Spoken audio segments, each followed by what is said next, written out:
الرحمن الرحيم الحمد لله رب العالمين والصلاة والسلام على سيد المرسلين على آله وصحبه أجمعين ومن اهتدى بهديه ودعا بدعوته واستنى بسنته إلى يوم الدين أما بعد گفتگو لوگوں کی اللہ کے رسول صلی اللہ تعالی علیہ وسلم کی سیرت پر چل رہی ہے اور ہماری زندگی کی کامیابی اور ہماری زندگی کا مشن یہی ہے کہ ہم اللہ اور اللہ کے رسول صلی اللہ تعالی علیہ وسلم کے بتائے ہوئے فرمان اور دکھائی ہوئی راہ کو اختیار کریں اور اسی میں اپنی کامیابی سمجھیں۔ اس راہ کو اختیار کرنے اور اس مقصد کو حاصل کرنے کے لیے بہت قربانیوں کی ضرورت ہے۔ سیرت میں جو سب سے زیادہ پہلو نمایاں نظر آئے گا وہ ہے قربانیوں کا۔ آپ صلی اللہ علیہ وسلم کی ذات طور پر یا آپ صلی اللہ علیہ وسلم کی تربیت کیے ہوئے صحابہ کی طرف سے جو چیز سب سے زیادہ نمایاں ہے وہ یہ نظر آتی ہے کہ قربانیاں بہت پیش کی گئی۔ آپ صلی اللہ علیہ وسلم کی زندگی نبوت سے لے کر وفات تک ہم مستقل ہوتے ہیں کہ ہر دن قربانی کا ایک نیا انداز ہے۔ اسی طرح صحابہ کرام رضوان اللہ تعالی علیہ مجمعین کا بھی معاملہ اور ان کی زندگیاں دیکھیں۔ ابھی آج اس گفتگو تک اگر ہم پہنچ گئے تو انشاءاللہ وہ چند واقعات ظاہر ہوں گے، اس سے اندازہ لگے گا کہ قربانی دینے کا مزاج اور قربانی پیش کرنے کی تربیت کس مقام پہنچ گئی تھی اور ان کے ہاں قربانیاں دینا کتنا آسان تھا، اور قربانیوں کے بغیر کچھ حاصل نہیں ہوتا۔ قرآن میں جو جہاد کا لفظ ہے، جہاد، ہمارے ہاں اردو میں عموماً جہاد سے ایک ہی مراد لیا جاتا ہے میدان جنگ میں۔ جہاد اس کا مطلب نہیں ہے، اس کو قتال کہتے ہیں۔ جو میدان جنگ میں جو لڑائی ہو اور باہم دیگر ایک دوسرے کے ساتھ جو برسر جنگ جو ہوتے ہیں ہم، یا جو دونوں طرف سے حملہ ہوتا ہے جسے جنگ کہتے ہیں، عام عرف سب جانتے ہیں جنگ کسے کہتے ہیں، اس کے لیے قتال ہے، حرب اور قتال۔ جہاد کا جو لفظ استعمال ہوا ہے وہ ہرگز اس سے مراد لڑائی نہیں، ہرگز نہیں۔ وجاہد اللہ حق جہادی، اللہ کے نام پر اللہ کی معرفت حاصل کرنے کے لیے، اللہ کی رضا حاصل کرنے کے لیے، اللہ کے دین پر چلنے اور اس دین پھیلانے کے لیے، اس دین کو سمجھنے اور اس دین کو سمجھانے کے لیے آپ بھرپور قربانیاں پیش کریں۔ قربانیاں کیا ہوتی ہیں؟ قربانیاں یہ کہ جو ہمارے دل میں آ رہا ہے، اپنے حاجات، اپنے جذبات، اپنے نظریات کو پیچھے ڈالنا اور جو سامنے تقاضا ہے اس کو مقدم رکھنا، یہ ہے قربانی۔ لہذا جب ضرورت پیش آئی شہر چھوڑنے کی، یہ ہجرت تو کہلاتا ہی ہے، یہ جہاد بھی ہے، یعنی اپنے نفس کو دبانا، دل نہیں چاہتا ہے، شہر چھوڑ کے جانے کا نام ہے ہجرت۔ اور ہجرت کے لیے جو ہم اپنے ذہن کو تیار کرتے ہیں اس کا نام ہے جہاد۔ جہاد اگر نہیں ہوگا، مجاہدہ اگر نہیں ہوگا، جو مجاہدو کا لفظ جو ہے، جاہدو کا جو مصدر آتا ہے وہ ہے مجاہدہ، جاہد یجاہد مجاہدتن، جیسے آتا ہے قاتل یقاتل مقاتلتن۔ تو مجاہدہ جو ہے، ہم آپ بولتے ہیں اردو میں، جہاد کا مفہوم ہم بدل دیتے ہیں، مجاہدے کا مفہوم بدل دیتے ہیں، جبکہ جہاد کیا ہے؟ مجاہدہ ہے۔ لہذا جنگ کی بات جہاں آئے گی وہاں پر قتل کا لفظ آتا ہے، قتال کا لفظ آتا ہے، اور اس کے علاوہ ایمان کے نام پر جو قربانیاں پیش کرنے کی بات آتی ہے وہاں پر جہاد کا لفظ آتا ہے۔ ان الذین آمنوا وعملوا الصالحات انما المؤمنون الذین آمنوا باللہ ورسولہ ثم لم يرتابوا جاہدوا باموالہم وانفسہم فی سبیل اللہ۔ یہ جہاد، قربانیاں جیسے ہی ایمان لائیں گے قربانیوں کا مطالبہ شروع ہو جائے گا۔ لہذا قربانیاں صحابہ نے پیش کی، ظاہر سی بات ہے ان کی جنگ اور ان کے قتال کا تو ہر دن نہیں تھا، وہ تو جب جنگ کا ماحول ہوتا تھا تو قتال ہوتا تھا، لیکن جہاد مجاہدے کا معاملہ روزانہ کا تھا۔ کبھی بچوں کے نام پر اپنے جذبات کو قربان کرنا پڑ رہا ہے، کبھی شہر کے نام پر، کبھی قبائل کے نام پر، کبھی اپنے حاجات اور جذبات کے نام پر سب کچھ قربان کرنا پڑ رہا ہے۔ یہ چیز تھی، اس کے بغیر دین کے اندر روح پیدا نہیں ہوتی، اور اس کے بغیر دین کے اندر قربانی نہیں پیدا ہوتی۔ دل تو سب کا چاہتا ہے، پیسہ سب کو پیارا ہے، اور دولت سب کو محبوب ہے، لیکن وہی دولت کو، اسی دولت کو پسند کرنا چاہیے جو دولت بالکل کسی حق مارے ہوئے بغیر، اللہ کے حدود کو توڑے بغیر، جائز اور حلال طریقے سے اگر کوئی چیز آئی تو وہ دولت ہے۔ اس کے علاوہ دوسری دولت کو دولت کہنا بھی گناہ ہے، اس کے علاوہ دوسری دولت کو سراہنا اور اس کا اعتراف کرنا اور اس پر رشک کرنا اور اس کو نعمت کہنا، اس کو اللہ کا فضل کہنا، یہ بھی گناہ ہے۔ یہ لہذا یہ چیزیں جو ہم آپ سیرت میں ہیں، وہ ہمیں ان پہلوؤں پر بہت غور کرنے کی ضرورت ہے، اور اپنے ذہن کو اس بات کو سمجھنے کی بہت ضرورت ہے، کیونکہ ہمیں جس دور میں گزر رہے ہیں، اس دور میں نظریات کی بارش اور آئیڈیاز اور تھیولوجی یہ اتنی زیادہ پھیل جاتا ہے اور اتنی جلدی عام ہوتی ہے کہ ہم قرآن میں اسی کو، حدیث میں اللہ کے رسول صلی اللہ علیہ وسلم نے فرمایا نا، یصبح الرجل مومنا ویمسی کافرا، یعنی اتنے زیادہ آئیڈیازمز اور نظریات اور افکار کا ایسی الغار ہوگی کہ شام میں انسان کے یاد بدلنا شروع ہو جائیں گے۔ صبح کچھ اور کہہ رہا تھا، جیسے آج کل ہم آپ سب کہتے ہیں، آدمی کنفیوژن میں مبتلا ہے، سمجھ میں نہیں آتا ہے۔ ایک آدمی صبح ایک بات کا قائل تھا، شام کو اس کا منکر ہو گیا۔ ایک بندہ شام کو ایک بات قائل تھا، صبح اس کا منکر ہو گیا۔ یہ فتنہ ہے، یہ فتنہ انسان، اور فتنہ یہ کیوں ہے، یعنی اس میں یہ کیوں پیش آ رہا ہے، اس فتنے کا انسان شکار کیوں ہو رہا ہے؟ اس لیے کہ ہم ایسے خطرناک دور سے گزر رہے ہیں۔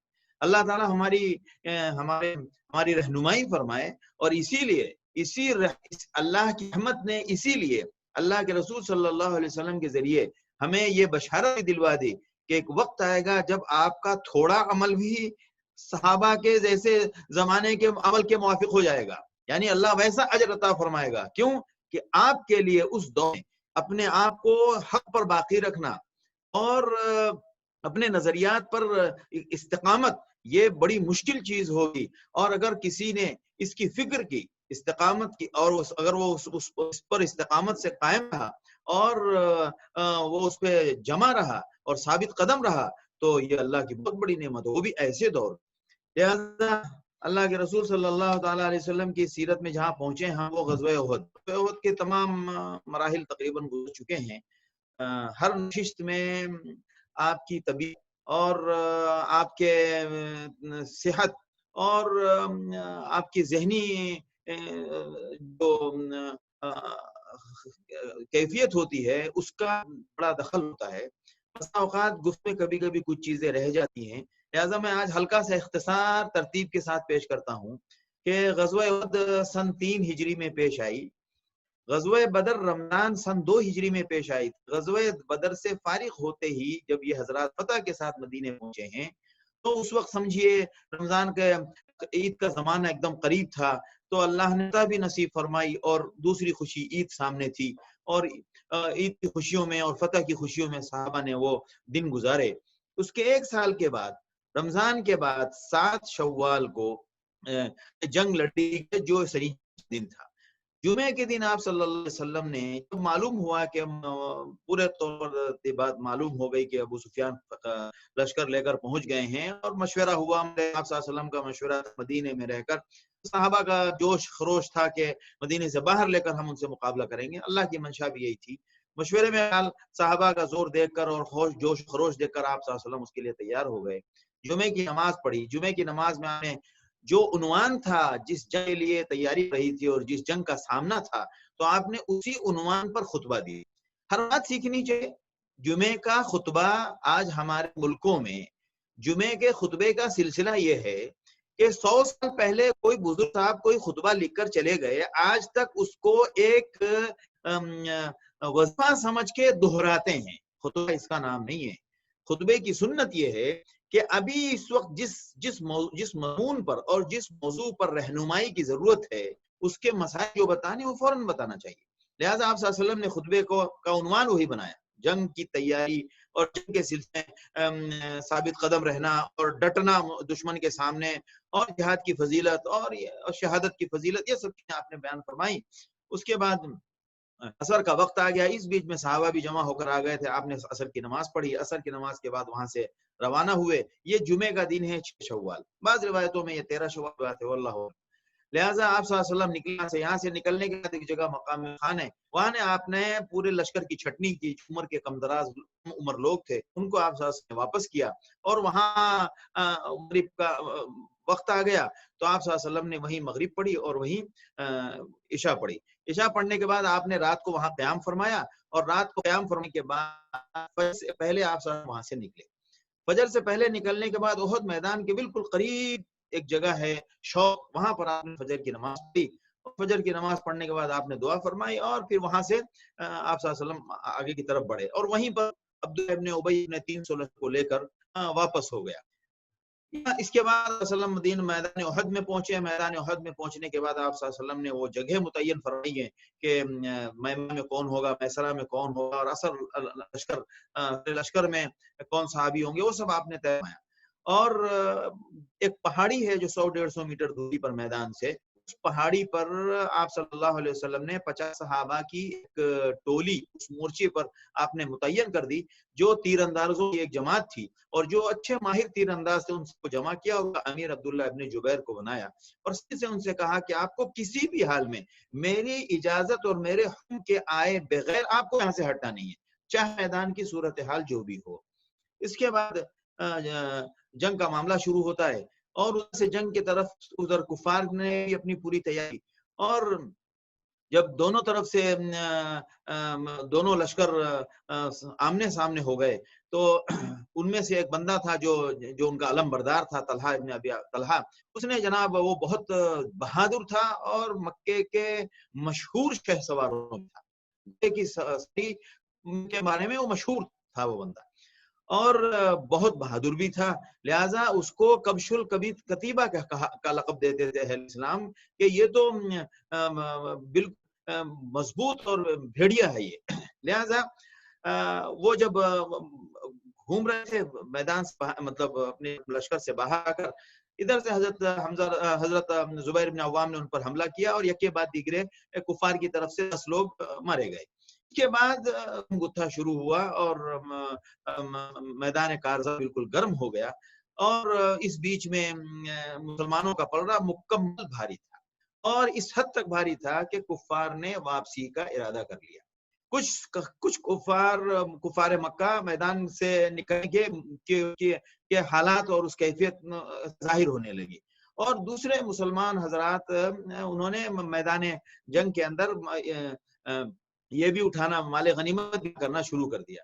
لہٰذا یہ صورتحال دیکھ وہ جو مورچہ تھا، اس مورچے کے صحابہ ان میں سے اکثریت 50 میں سے 40 لوگوں نے کہا کہ ہم جاتے ہیں، اب میدان تو اب کام ختم ہو گیا اور بات ختم ہو گئی، لہٰذا اب چل کے ہم بھی مال غنیمت جمع کرتے ہیں۔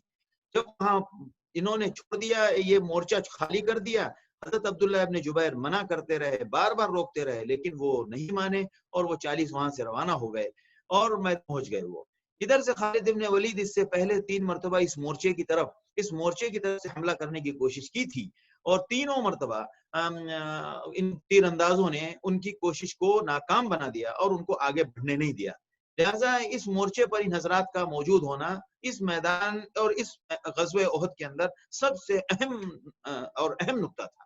لہٰذا جیسے یہ خالی ہو گئے تو خالد ابن ولید نے دیکھا کہ اب تو 5-10 لوگ نظر آ رہے ہیں، ان کو تو ہم نپٹ لیں گے۔ وہ پلٹ کے آئے، اور جناب انہوں نے پہلے تو ان تیر اندازوں نے بھرپور کوشش کی، اور کوشش کے باوجود یہ کامیاب نہ ہو سکے، اور وہ سب کے سب شہید ہو گئے وہاں پر۔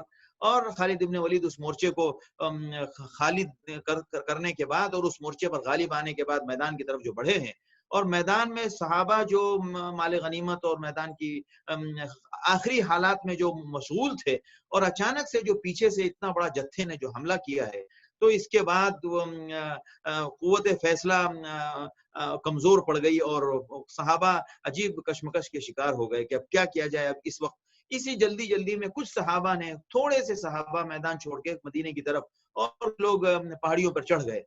ایک بڑی تعداد وہ تھی جو میدان میں انہوں نے اپنے آپ کو سنبھالا دیا اور دوبارہ اپنے آپ کو ان کے سامنے مقابلہ اور ان سے ٹکرانے اور ان کے ساتھ اپنی ہمت کے ساتھ ان کے سامنے آئے۔ اس بیچ میں کافی صحابہ شہید ہو گئے۔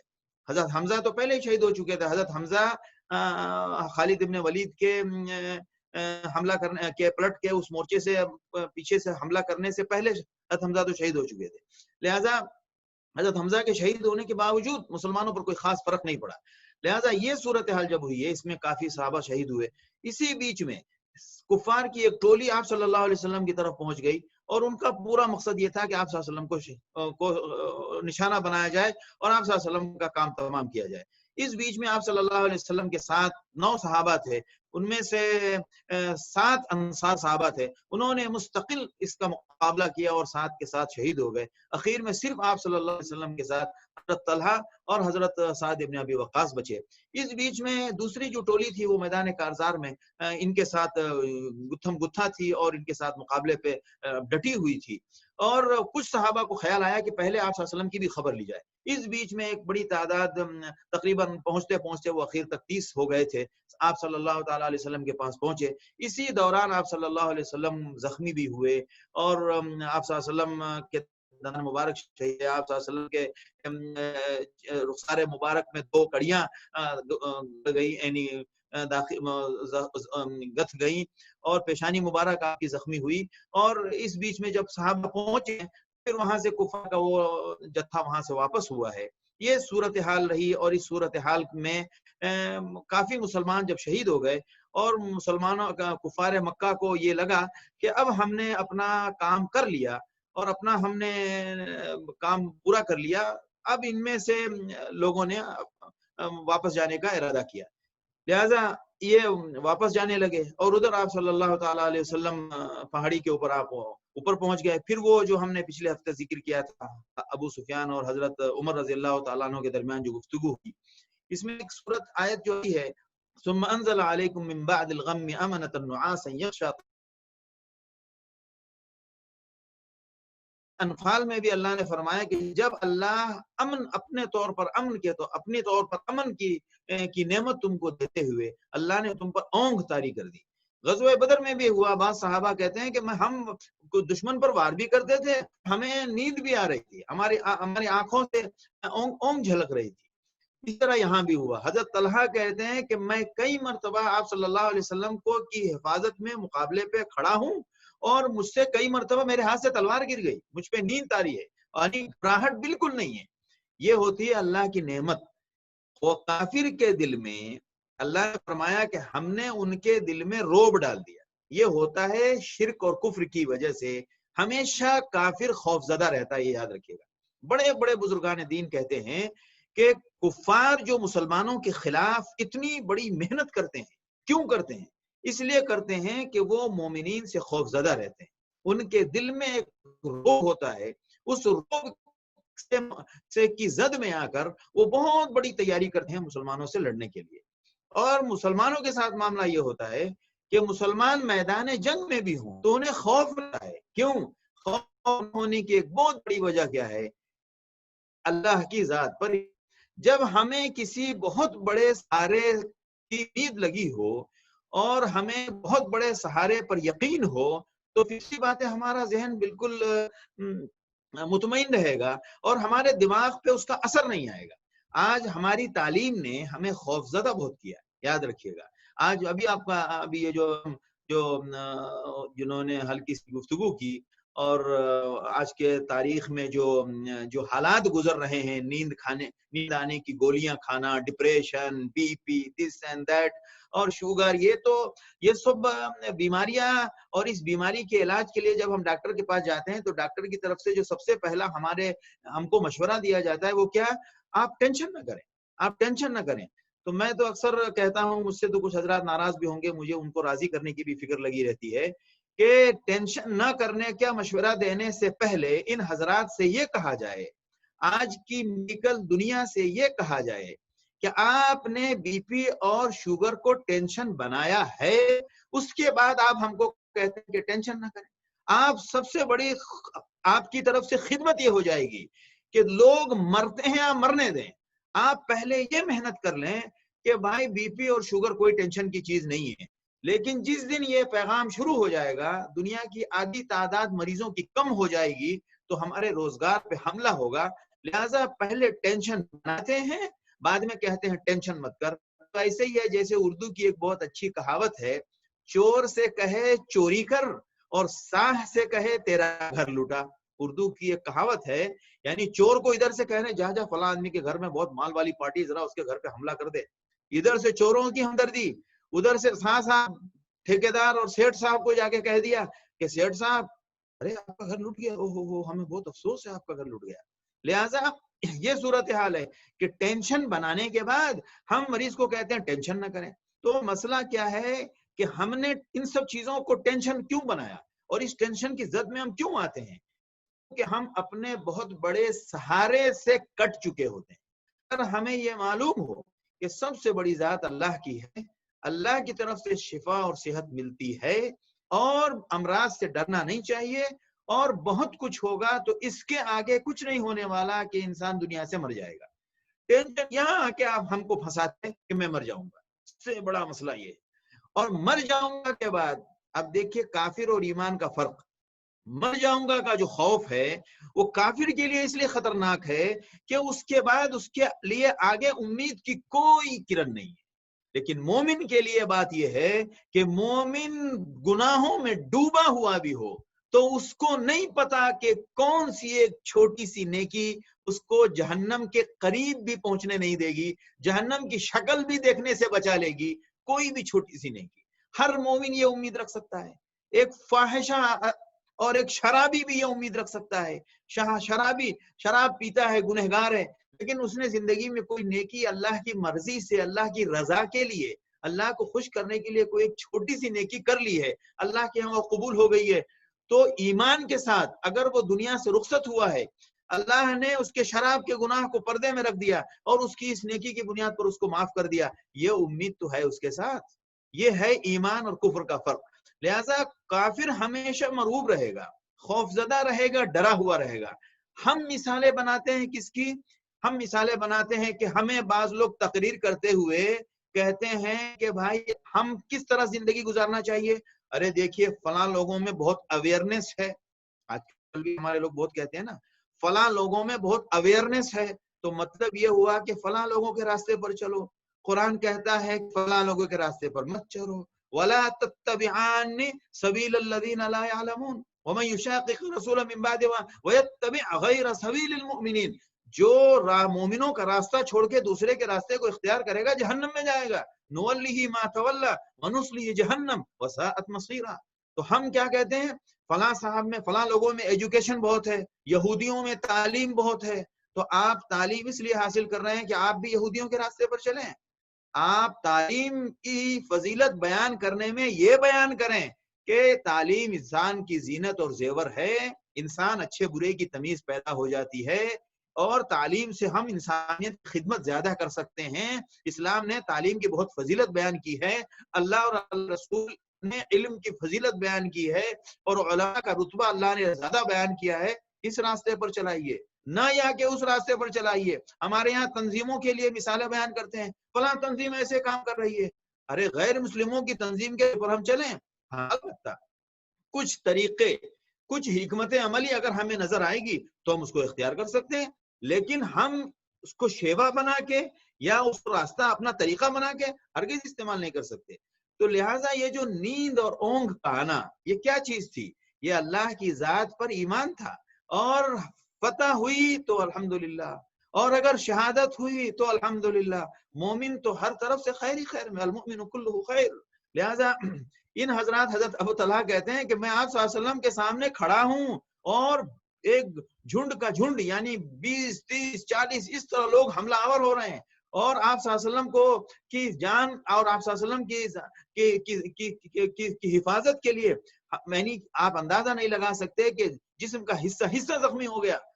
اس حالت میں اونگ آ رہی ہے، حضرت طلحہ فرما رہے ہیں میرے ہاتھ سے بار بار وہ گر جاتی تھی تلوار. تو قرآن کہتا ہے ثم انزل عليكم من بعد الغم امانة نعاسا يغشى طائفة منكم تم میں سے ایک جماعت کے اوپر تو اللہ کی طرف سے امن کا ایسا انعام ہوا کہ ان کے اوپر اونگنے لگے، میدان جنگ میں ہیں، آور ہے دشمن اور اونگ آ رہی ہے۔ لہذا اس صورتحال کے بعد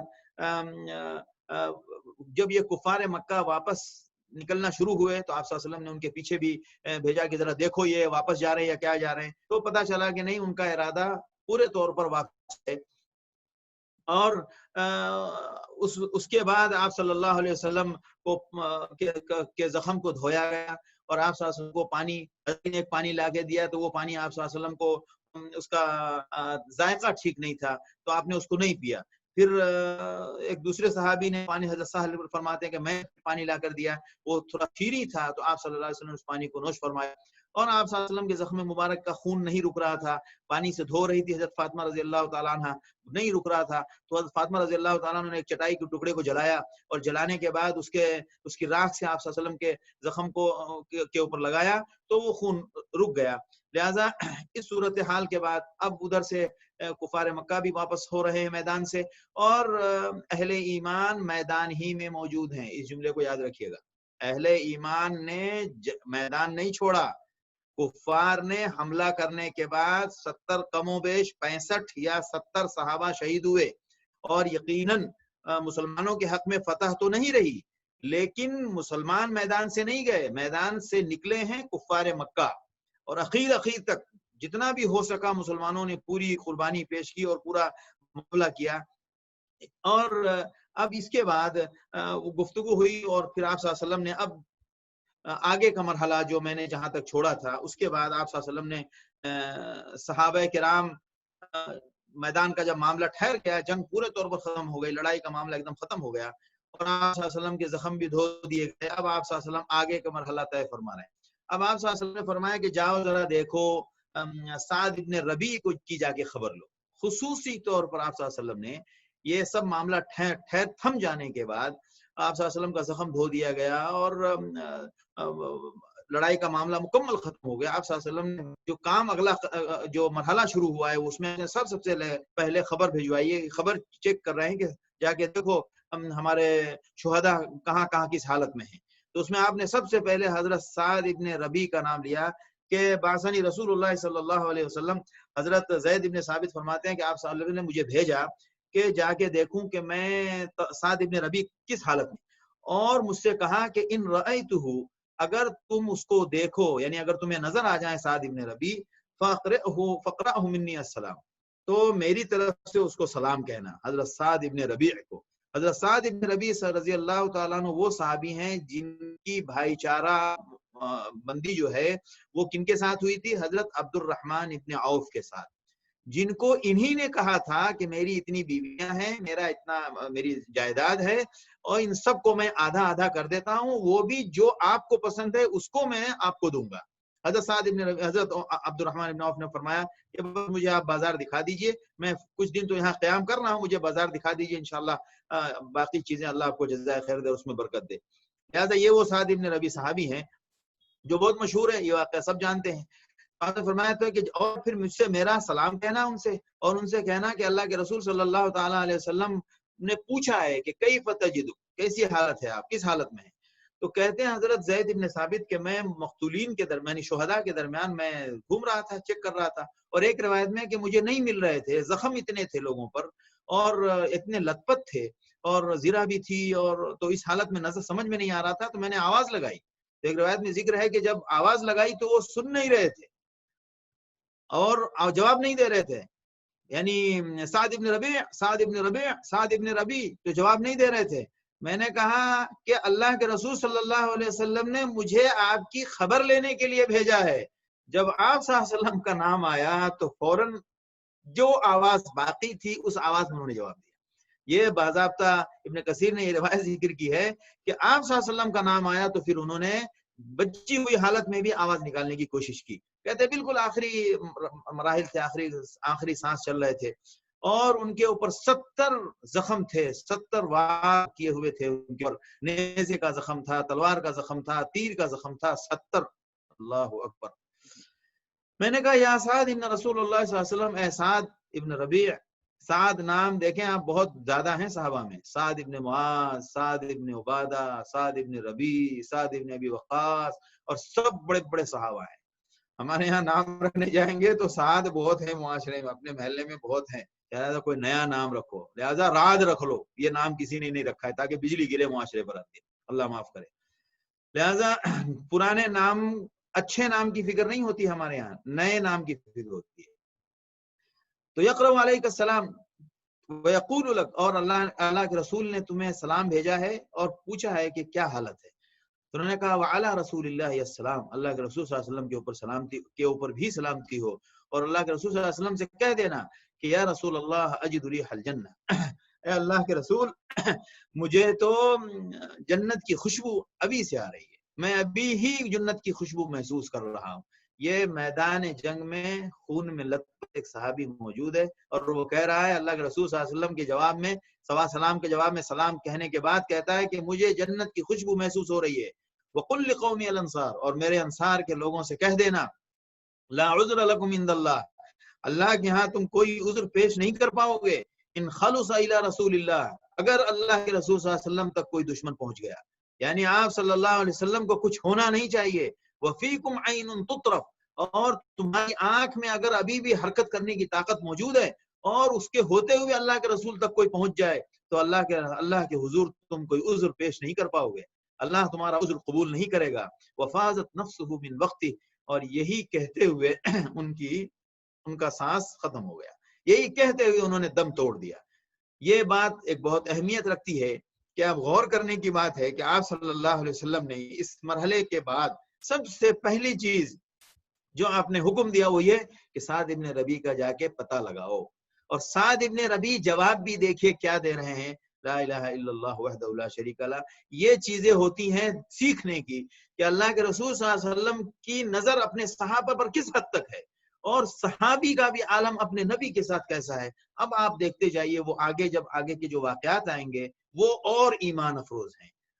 اس کے بعد ایک اور ایمان افروز عجیب و غریب واقعہ ہے۔ ہم نے پہلے سیرت میں سنا ہوگا کہ جب مدینے میں حضرت مصعب ابن عمیر رضی اللہ تعالیٰ عنہ معلم بن کر تشریف لائے تھے، اور حضرت سعد ابن معاذ کو جب بلایا آئے تھے وہ، اور انہوں نے جب بات سنی، اور بات سننے کے بعد انہوں نے کہا کہ میں جا کے اپنے پورے قبیلے کو اسلام پیش کرتا ہوں، اور وہ گئے اور واپس گئے تو پورا قبیلہ ان کا مسلمان ہو گیا۔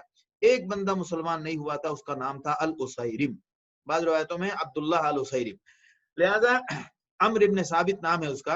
ووجدوا فی الجرحى الاسیرم عمرو ابن ثابت، عمرو ابن ثابت نام ہے اس کا، عمرو ابن ثابت الاسیرم، اور وہ بھی بالکل آخری سانس میں گزر رہے تھے وہ، تو اب تک ان کو اسلام پیش کیا جا رہا تھا، وہ اسلام قبول نہیں کر رہے تھے، لیکن جب یہ شہداء کے درمیان جو لوگ دیکھ بھال کرنے کے لیے جو ساتھی گھوم رہے تھے، گشت کر رہے تھے، تو لوگوں نے ان کو دیکھنے کے بعد کہا کہ ان هذا الاسیرم ما جاء به، یہ اسیرم کیوں آیا ہے؟ بلکہ ایک اور روایت موجود ہے جس میں ایک روایت میں یہ ہے کہ شاید ان صحابہ کو پتہ نہیں ہوگا، اللہ کے رسول صلی اللہ علیہ وسلم جب مدینے لشکر لے کر نکلے تھے تو انہوں نے راستے میں آپ صلی اللہ علیہ وسلم کے دستے مبارک پر اسلام قبول کیا تھا۔ اس روایت سے اندازہ لگتا ہے کہ یہ حضرات جو گشت کر رہے تھے ان کو شاید پتہ نہیں تھا، بہرحال تو انہوں نے دیکھا کہ یہ کیوں آیا ہے، یہ تو مسلمان نہیں تھا۔ لقد ترکناہ وانہ لمنکر لہذا الامر، ہم تو اس کو اس حال میں چھوڑ کے آئے کہ وہ تو اس کا انکار کرتے تھے۔ تو ثم سألوہ، اس سے پوچھا کہ بھائی آپ یہاں کیا کام ہے، آپ کیوں آئے تھے؟ تو ما الذی جاءک بہ احدب علی قومک ام رغبۃ فی الاسلام، یعنی آپ کیوں آئے، کیا آپ کو اپنے قوم کے اوپر کوئی رحم آ گیا، اپنی قوم کا، اپنے قبیلے کا ساتھ دینے کے لیے آئے تھے، یا آپ کو بھی اسلام سے محبت ہو گئی تھی اور اسلام کے لیے آپ بھی لڑنے آئے تھے؟ تو انہوں نے کہا بل رغبۃ فی الاسلام، اسلام کی رغبت اور اسلام کی محبت اور اسلام کے نام پر میں آیا ہوں۔ آمنت باللہ ورسولہ، اللہ اور اللہ کے رسول پر میرا ایمان ہے۔ ثم قاتلت، اور اس کے بعد میں لڑا ہوں اللہ رسول صلی اللہ علیہ وسلم کے ساتھ اسلام کے نام پر۔ فقال، تو کہا ہوا من اہل الجنہ، تو آپ صلی اللہ علیہ وسلم نے فرمایا کہ یہ تو جنتی ہے۔ حضرت ابو ہریرہ فرماتے ہیں لم یصلی للہ صلاۃ قط، ان کو ایک بھی نماز پڑھنے کا اتفاق نہیں ملا۔ روایتوں میں ہے کہ یہ فجر کے بعد لشکر کے ساتھ شریک ہوئے تھے، فجر کے بعد آئے ہیں یہ، اور فجر کے بعد آنے کے بعد آپ صلی اللہ علیہ وسلم کے دستے مبارک پر اسلام قبول کیا ہے اور دوپہر ہونے سے پہلے شہید ہو گئے. لا الہ الا اللہ وحدہ لا شریک لہ. اس کے بعد غور کرنے کی باتیں دیکھتے جائیں. اسی طرح زخمیوں میں صحابہ گشت کر رہے تھے نا، سب چیک کرنا ہے کون کہاں ہے، کون کس حالت میں ہے. کسی کو اگر پانی کی ضرورت ہے تو جو بچنے جو ابھی پانی کے حاجت مند ہیں ان کو پانی دیا جائے، جو مکمل شہید ہو گئے ہیں تو ان کے لیے ترتیب کی جائے، اور جو کسی علاج معالجے کے محتاج ہے تو اس کی فکر کی جائے. یہ ہوتا تھا اکثر. تو کہتے ہیں کہ اس بندے نے بہادروں کی طرح لڑائی لڑی ہے اور ماہر جنگجو کی طرح اس نے جنگ لڑا تھا. قزمان نام تھا اس کا. خود بذات خود روایتوں میں ذکر ہے کہ اس نے 7 یا 8 کافروں کو مارا. 7 یا 8 کافروں کو مارا. اسی بنیاد پر یہ لگتا ہے کہ جو لوگ یہ کہتے ہیں، حضرت ابن ہشام رحمۃ اللہ علیہ نے بھی کفار مکہ کے مقتولین کی تعداد 22 بتائی ہے، وہ عدد بہت مضبوط نہیں ہے. اس لیے کہ جو مجموعی طور پر جمع کر کے ذکر کیا جائے تو 37 یا 40، بعض روایتوں میں 40 سے بھی زیادہ ہے، لیکن 37 تک تو عدد بالکل مضبوط ہے کہ ان کے کفار کے بھی 37 لوگ مارے گئے تھے اور مسلمانوں کے 70 یا 65. تو اس طرح سے ہم نے پہلے بھی ذکر کیا کہ جنگ کے شروع ہوتے ہی مسلمانوں کی دونوں طرف سے گتھم یعنی دونوں طرف سے کارزار شروع ہونے سے پہلے ہی 10 لوگ مارے گئے تھے. جو جھنڈا بردار خاندان تھا، ایک کے بعد دیگرے پورے خاندان کے، ایک ہی خاندان کے 9 اور 10 غلام ملا کے 10 لوگ مارے گئے. 8 اس بندے نے مارے، 18 تو یہیں پورے ہو رہے ہیں. لہٰذا اس کو بھی دیکھا کہ یہ بندہ زخم میں نڈھال ہے ایک دم، اور تو مبشرہ المسلمون، تو مسلمانوں نے اس کو بہت مبارکباد دی کہ بھائی تم تو فقال واللہ، تو یہ بندہ خود سے کہہ رہا ہے ما قاتلت الا عن احساب قومی، بھائی مجھے مبارکباد مت دو جنت کی، میں تو اپنی قبیلے کے لیے لڑنے آیا تھا. دیکھ لیں آپ، صاف کہہ رہا ہے میں تو اپنے قبیلے کی حمایت میں لڑنے آیا تھا، اور اگر میرے قبیلہ جنگ میں شریک نہ ہوتا تو میں نہیں آتا. فلما اشتدت به الجراح، تو روایتوں میں ذکر ہے کہ جب یہ بہت جنگ لڑ رہا تھا، جب میدان کارزار میں بہت اپنا ہنر دکھا رہا، جوہر دکھا رہا تھا، تو صحابہ نے اس بیچ میں کہا تھا، روایتوں میں مختلف دوسری جگہ پہ یہ روایت ملتی ہے کہ کیا بہادر ہے. تو جب وہ اس طرح سے لڑ رہا تھا، آپ صلی اللہ علیہ وسلم نے فرمایا کہ یہ جہنمی ہے. بعض صحابہ کہہ رہے ہیں کہ ہمیں بڑی حیرت ہوئی اور ہم بڑے فکر میں تھے کہ یہ اتنا دل و جان کے ساتھ اپنی جان جوخم میں ڈال کے مقابلہ کر رہا ہے کفار دشمن کے ساتھ، اور یہ اس کے لیے یہ بات کیوں کہی جا رہی کہ جہنمی ہے. تو روایتوں میں اب اس کی بات یہاں ثابت ہوئی کہ یہ بندے نے کہا کہ میں نے تو اپنی قوم کی حمایت میں لڑنے آیا تھا، اور یہ زخم سے نڈھال تھا. کہتے ہیں کہ جب اس کے زخم برداشت نہیں ہوا تو اس نے اپنے نیزے سے اپنے آپ کو یعنی خودکشی کر لی، اپنے آپ کو خود ہلاک کر لیا. تو ظاہر سی بات ہے، ایک تو لڑنے بھی آیا تھا قوم کی طرف سے، اور اپنا خاتمہ بھی اس نے اپنے خودکشی کے ذریعے کیا. لہذا وکان رسول اللہ صلی اللہ علیہ وسلم یقول، آپ صلی اللہ علیہ وسلم فرماتے تھے اذا ذکر له ان من اہل النار وهذا هو مصير المقاتلین. تو مصنف لکھتے ہیں کہ جو لوگ اپنے وطن کے نام پر یا اپنے قبیلے اور اپنی جماعت کی حمیت میں اگر کوئی لڑتا ہے، تو اگر وہ مسلمانوں کے لشکر میں شامل ہو کر بھی لڑے گا تو بھی اس کو مسلمانوں کا والا اجر نہیں ملے گا، حتیٰ کہ اگر اس لشکر میں صحابہ اور اس کے امیر محمد الرسول اللہ صلی اللہ علیہ وسلم ہوں، پھر بھی اس کو اس لڑائی کا کوئی صلہ نہیں ملے گا. اس مسلمانوں کے ساتھ لڑ کے کافروں کے 8 یا 7 لوگوں کو مارا، پھر بھی کوئی فائدہ نہیں. کیوں؟ اصل بات یہ ہے کہ ایمان چاہیے، ایمان. لہذا ہم نے جب شروع میں بتایا تھا کہ جب آپ صلی اللہ علیہ وسلم جمعے کے بعد، عصر کے بعد جب آپ نکلے تھے، تو عصر کے بعد نکلنے کے بعد آپ نے دیکھا تھا کہ ایک طرف سفید پوش پورے جماعتوں کی ایک جنگجوؤں کی ایک ٹولی کھڑی تھی. وہ اس انتظار میں تھے کہ آپ صلی اللہ علیہ وسلم کے ساتھ شریک ہوں. صحابہ نے کہا یا رسول اللہ، یہ یہود کی جماعت ہے، جو ہمارا مدینے کا جو شہری جو اگریمنٹ ہوا ہے اس کے مطابق یہ ہمارے ساتھ جنگ میں شریک ہونا چاہ رہے ہیں. آپ نے پوچھا کون لوگ ہیں؟ آپ نے فرمایا یہود. ان لوگوں صحابہ نے فرمایا یہود ہیں. تو آپ نے فرمایا نہیں، ہمیں ان کے ساتھ، ہمارے لشکر میں ان کو شریک ہونے کی اجازت نہیں ہے، کیونکہ یہ لڑائی شہر کے نام پر نہیں ہے، یہ لڑائی ایمان اور کفر کے نام پر ہے. لہٰذا جب شہر کے نام پر لڑائی ہوگی تو وہ معاملہ بلدیاتی ہے، وہ معاملہ دوسرا نظام ہے، وہ شہری قانون کے تحت آتا ہے. یہ معاملہ عقیدے کا ہے، یہ معاملہ ایمان اور کفر کا ہے. لہٰذا جو مومن ہے وہ اہل ایمان کے ساتھ رہے، اور جو کافر ہیں وہ کافروں کے ساتھ جائے۔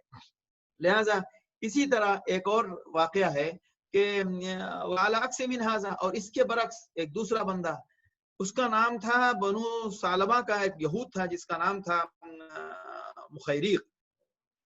اس نے کہا تھا کہ یا قال لقوم یا معشر یہود، اے یہودیو، واللہ لقد اے یہودیو تم کو پتا ہے، تمہاری کتابوں میں لکھا ہے کہ آپ صلی اللہ علیہ وسلم سچے رسول ہیں، لہذا محمد صلی اللہ علیہ وسلم کی مدد کرنا اور ان کے ساتھ دشمنوں کے جنگ میں ان کے ساتھ شریک ہونا دشمنوں کے مقابلے کے لیے وہ تمہارے اوپر ذمہ داری ہے۔ تو انہوں نے کیا کہا یہودیوں نے، ان الیوم یوم السبت، آج تو سنیچر کا دن ہے۔ بھائی ایمان کے سنیچر کے دن لڑائی نہیں لڑنا یہ خود تمہاری کتاب میں کہا ہے، کہیں تمہاری کتاب میں نہیں ہے۔ بہرحال تم نے اپنی طرف سے زیادتی کی ہے۔ اللہ کے رسول صلی اللہ علیہ وسلم جب مدینے سے نکلے ہیں جمعے کا دن تھا، دراصل تو وہ تو آپ غزوہ احد کے لیے نکلے ہیں، اور جمعے کے دن لڑائی کی کوئی ممانعت نہیں ہے اسلام میں، کہیں اجازت نہیں، کہیں اس کا حکم نہیں ہے۔ بہرحال تو اس نے کہا آج تو شنیچر کا دن ہے، اس نے کہا لا سبت لکم، سبت وقت کا معاملہ تمہاری بات جو ہے نا سب بے بنیاد ہے۔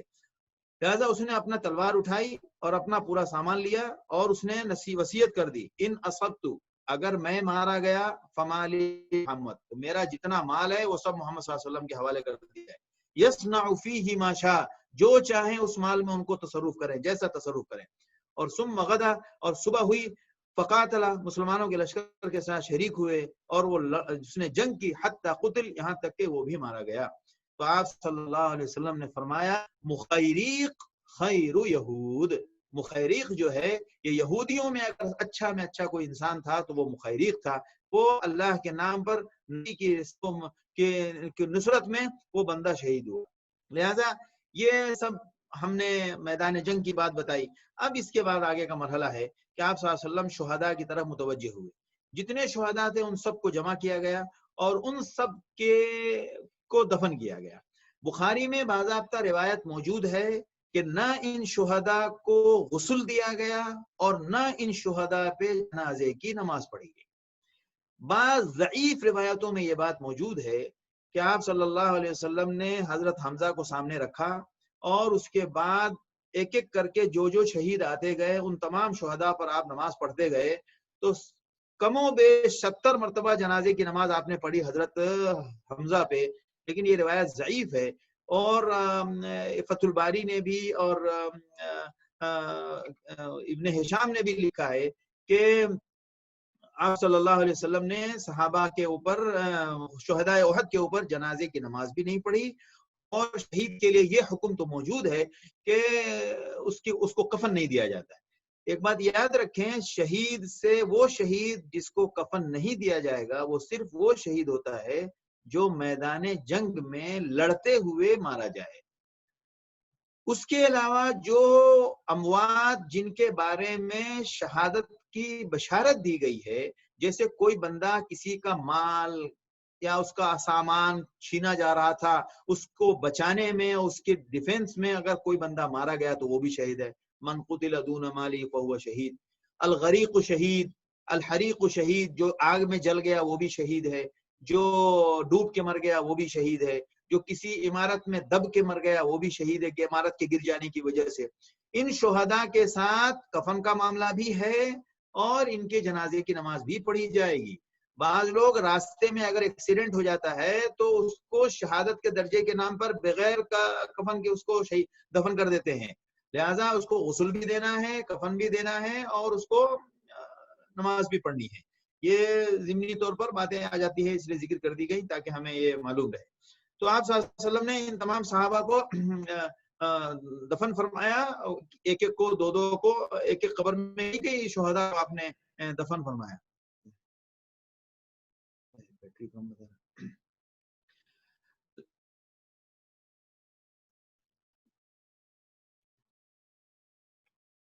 لہذا ایک ایک قبر میں آپ صلی اللہ علیہ وسلم نے کئی شہداء کو دفن فرمایا، اور ان تمام حضرات سے اس میں بہت سارے واقعات ہیں۔ حضرت حمزہ، حضرت مصعب ابن عمیر رضی اللہ تعالیٰ عنہ شہید ہوئے، حضرت بہت مشہور واقعہ حضرت حنظلہ کا ہے جو میں نے اس دن سنایا کہ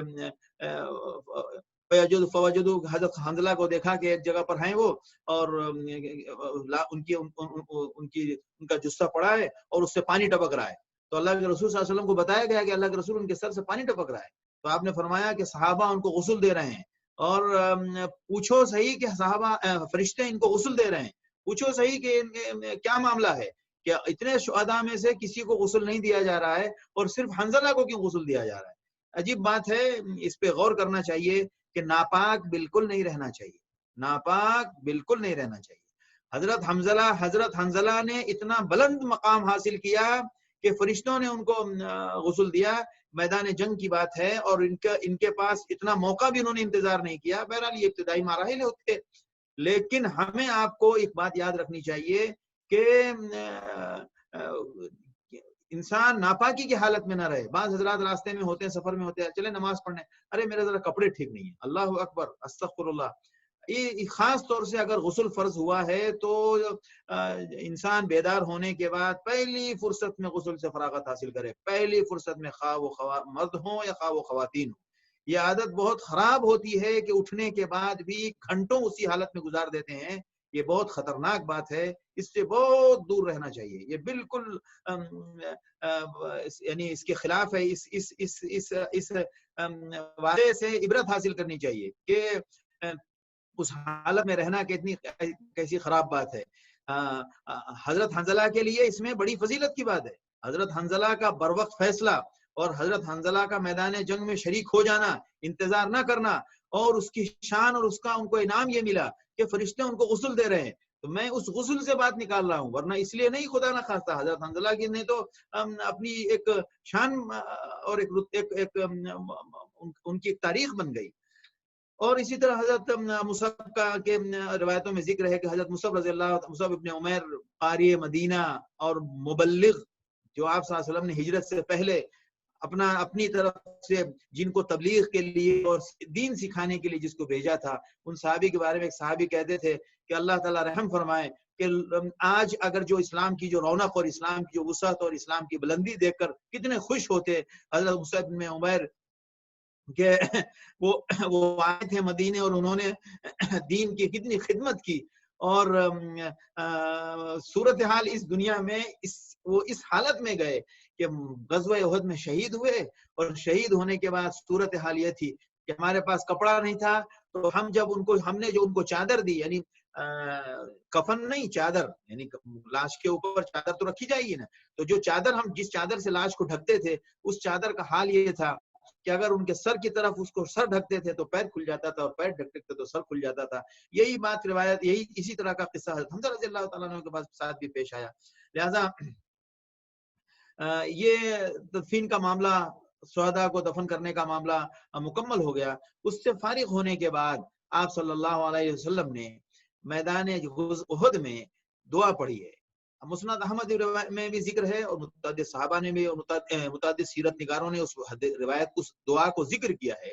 لہٰذا آج تو ہمارا وقت مکمل ہوا، اگلے ہفتے اس دعا کو پڑھیں گے بھی ہم، اور اس دعا کا تذکرہ بھی کریں گے، اس دعا کا ترجمہ بھی کریں گے، اور اس دعا کے ترجمے کے بعد آپ صلی اللہ علیہ وسلم جب اب میدان احد سے سنیچر کی شام کو جب آپ واپس جا رہے ہیں، مدینے میں داخل ہو رہے ہیں، اس داخل ہونے کے بیچ میں جو دو چار واقعات پیش آئے ہیں، جو خواتین کی طرف سے جو آپ صلی اللہ علیہ وسلم کے لیے جو باتیں آئی ہیں، اور جو انہوں نے جو جذبات پیش کیا ہے، اور صبر کی جو مثال دی ہے، مطلب وہ دیکھنے کی چیز ہوتی ہے کہ کیا ایمان تھا اور کیا تربیت تھی۔ ہم آپ سنتے اس لیے ہیں کہ اللہ کرے ہمارے اندر بھی ایمان کا وہ رتبہ پیدا ہو۔ یہ خالی زبانی جمع خرچ کر کے ہم تقریریں بڑی اچھی سنتے ہیں، اچھی تقریر سننے بہت مزہ آتا ہے، لیکن جیسے ہی ہم اپنے ماحول جاتے ہیں تو پھر ہمیں بات وہی پیسے کی، دولت کی، بڑی بڑی ڈگریوں کی، بڑی بڑی تنخواہوں کی، اور سیاست کے فتنوں کی، اسی میں جا کے ہم پورے طور پر ملوث ہو جاتے ہیں۔ اس کا رنگ باقی رہنا چاہیے ہمارے ضمیر پر۔ اگر یہ رنگ نہیں چڑھا تو یہ دین سننے کا فائدہ کیا ہے؟ اگر ہمارے اندر ان باتوں کے سننے کے بعد اگر دنیا کی ضرورت کی حد تک لگاؤ اور محبت اللہ اور اللہ کے رسول اور آخرت سے نہیں پیدا ہوئی تو پھر اس محنت کا کیا فائدہ؟ کوشش کرنا چاہیے کہ یہ دوا کام کیوں نہیں کر رہی ہے۔ ہم بھی دیکھتے ہیں جب ایک ڈاکٹر کے پاس علاج کرا رہے ہیں، جب برابر سے فائدہ نہیں ہوتا ہے تو ہم ڈاکٹر بدلتے ہیں، دوا فکر کرتے ہیں، اس کی پابندی کرنے کی کوشش کرتے ہیں۔ تو اصل تو معاملہ قرآن اس آیت میں، اس دعا میں وہ باتیں موجود ہیں، اس دعا کے اندر بھی عجیب ایک ایمان کی روح ہے. اور اس دعا کے بعد آپ صلی اللہ علیہ وسلم صحابہ خواتین، اس میں خاص طور سے زیادہ واقعہ خواتین کا ہے. راستے میں جو گئے ہیں تو خواتین جو ملی ہیں اور ان خواتین کو آپ نے جو کہا ہے اور اس کے جواب میں خواتین نے جو کہا ہے وہ عجیب ایمان افروز کیفیت تھی. اللہ کے رسول صلی اللہ تعالیٰ علیہ وسلم کی تربیت کا ایک عجیب جلوہ تھا صلی اللہ تعالیٰ علیہ وسلم. اللہ تعالیٰ ہمیں کہنے سننے سے زیادہ عمل کی توفیق دے. اس دعا کا ترجمہ ہوگا، پھر وہ چند چھوٹی سی مختصر بات ہے. اس مختصر بات کے بعد پھر غزوہ حمراء الاسد جو غزوہ احد کا ہی حصہ ہے، انشاءاللہ اس پر ہم لوگ گفتگو کریں گے. وآخر دعوانا الحمدللہ رب العالمین.